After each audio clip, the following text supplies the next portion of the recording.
In this video, I have my hands on the Samsung Galaxy A15 5G through Simple Mobile. But if you are interested to buy the same phone through Tracfone, Total by Verizon, and Straight Talk, then watch the video because it's going to be the same phone with the same specifications. The only thing will be different, the packaging. And this is Variety Stick. In this video, we're going to do unboxing and take a quick look on the Galaxy A15 5G. Without any further ado, let's find out.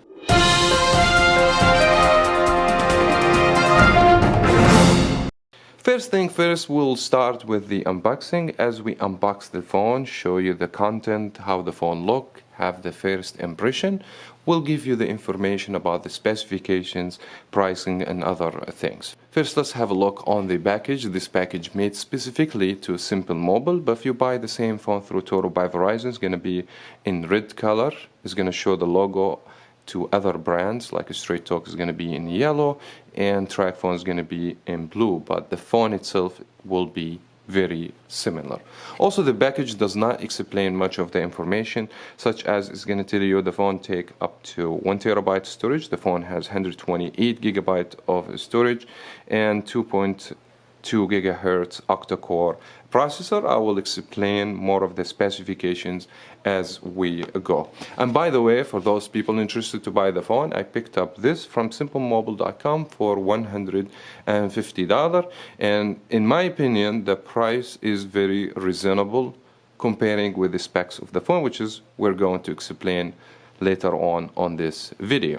Now let me crack the seal open and take a look on the phone. As expected from Simple Mobile, the package is not easy to open, but there we go, we were able to open. We have a box. Inside the box we have another box. Technically Samsung, they're trying to make it like an eco-friendly material, so they wrap the phone in the paper wrap, but look how much plastic we have over here, and that for me does not make any sense, but here we go. So we have the phone. I believe the phone inside this box that's never been easy to take out. There we go. So the unboxing experience with this kind of packages, it's absolutely a nightmare. So we go ahead, take this out. Finally we did it. So here is the phone wrapped in this paper wrap. Also we're gonna have IMEI number, SIM card information, C2C cable, SIM ejector tool, and manual. And normally this manual doesn't give you much information. I highly recommend to go to the digital manual that Samsung gives you on the phone. But let me go back to the phone itself. Here we go. So let me just remove the plastic wrap, and here is the phone. That is just a close look to the device. The color is black blue. Feel nice, very smooth. The phone has very sharp edges, as you guys can see. The screen size is 6.5, and by the way, the screen is Super AMOLED, which is nice to see this in Samsung budget devices with 90 Hz refresh rate, with 1080p for the resolution, amount of PPI 396, something really nice to see with a budget phone like this. Now on the side we're going to have the power key, and the power key has dedicated fingerprint, volume up, volume down control. This phone has only mono speaker. The phone has the speaker from here and also C-type to charge, and since we're talking about the charging speed on this phone, it's going to be 25 watt. The size of the battery is going to be 5000. The charger does not come with the phone. I highly recommend to buy a quick charger, give you charging speed up to 25. And also this phone made and built from plastic. Not the best design in my opinion, even that the phone look very elegant in the hands, as you guys can see. On the other side we're gonna have the SIM tray. Since this phone, US model, only take one SIM card, but if you buy the unlocked version, you guys will expect to be dual SIM card, which is, I believe, that's something nice to some other people. They own two lines. Now let me try to turn the phone on, see if the phone has any juice. Just hold the power for a few seconds. The phone has some juice. which is nice. By the way, the processor on this device is considered budget processor. It will perform very well for most of the things that you're willing to do, but you guys are not going to expect the best performance of the processor.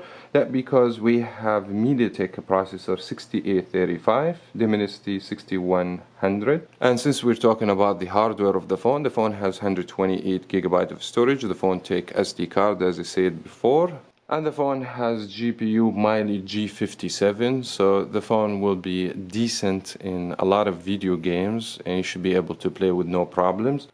And I believe the best advantage of the phone will be the display, the quality, and the processor is going to be very decent in performance. I like the fact the phone has 128 gigabytes of storage, plenty of storage for people willing to buy a budget phone. So 128 gigs, it will be more than enough, I believe. Speaking of the camera, the phone will offer a decent quality camera with triple camera on the back, as you guys can see.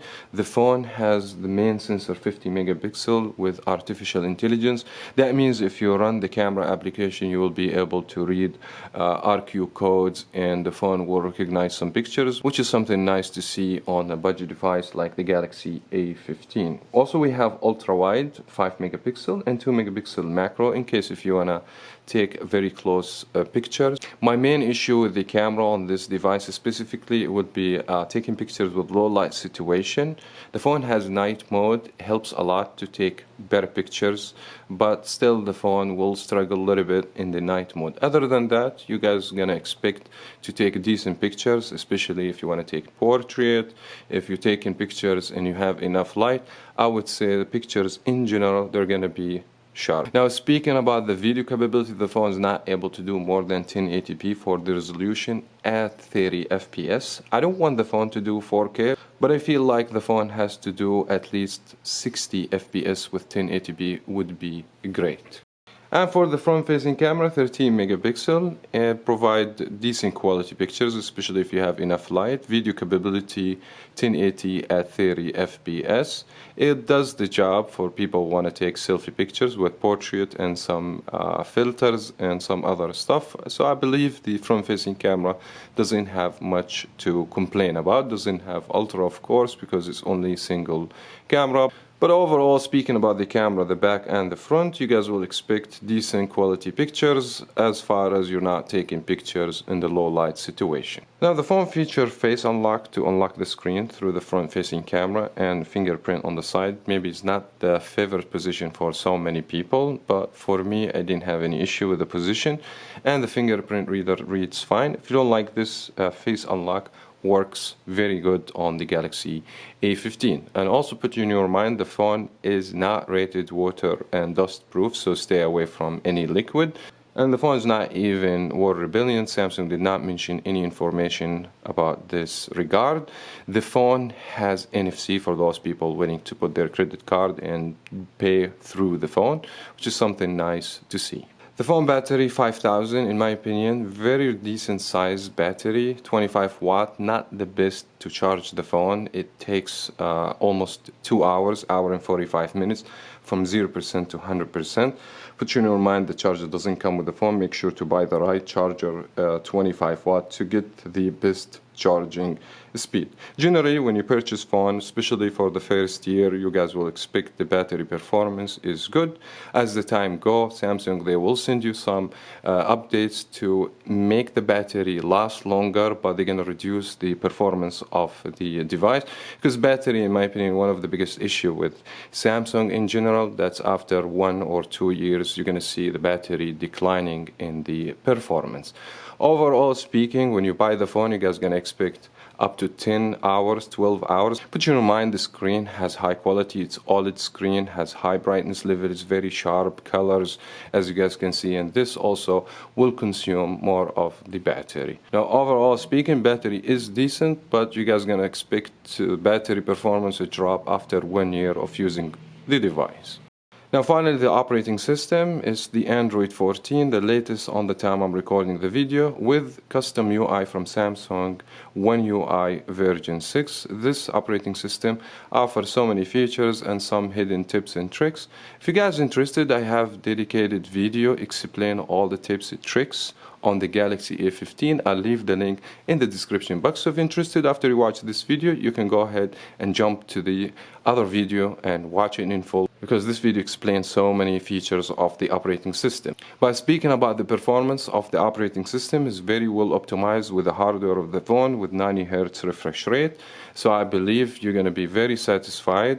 Now, what's make the experience bad with the operating system? Specific apps you download off the Google Play Store slow down the phone and make your phone run so bad. This phone also has device care, helps a lot to kill all the junks and unwanted files on the phone automatically by optimizing the device, which is some enhancement on the operating system from Samsung. Again, I can't explain everything in the operating system because this will take plenty of time, but my experience with the operating system is very well optimized and I didn't have any issues with the operating system.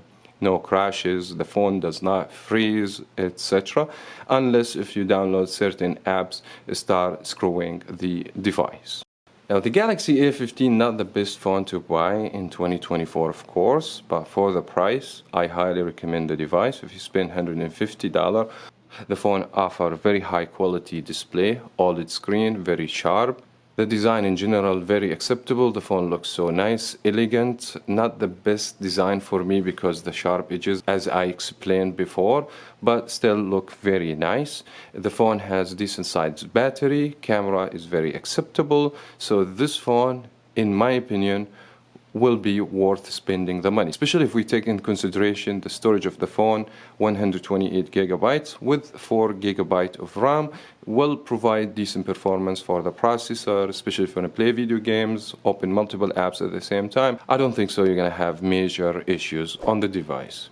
And I believe that was very much it for that video. I wish you guys find this video helpful. If it did, give me a thumbs up, subscribe for more here in Variety Stick. Thank you so much for watching. As always, we will talk to you in the next video.